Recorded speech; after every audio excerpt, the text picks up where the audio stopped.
Hi, I'm Frank Pettiflew with Omegasonics.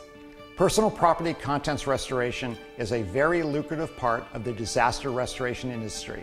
After a fire, flood, mold or asbestos contamination, neither mitigation nor construction can begin until the client's personal property is packed out from the affected areas. When you are dealing with a fire loss where contents are not completely destroyed, packing out the homeowner's personal contents is a must. Contents are then brought back to your facility for cleaning, deodorizing, and storage until all construction is complete. Most contractors are still cleaning contents by hand, one piece at a time using rags, brushes, sponges, toothpicks, and other cleaning tools. Advanced contractors have adopted a technologically superior tool, an ultrasonic assembly line system.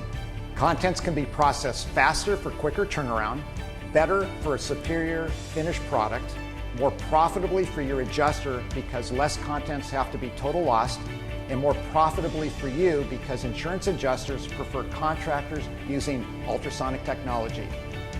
That's why many restoration franchises have standardized with Omegasonics. We are the only ultrasonic equipment manufacturer in the industry that operates a fully functioning contents restoration business. Omegasonics knows contents. So if you're tired of the hype and looking for real solutions to improve your contents division, look no further than Omegasonics. We make your journey to cleaner contents easy.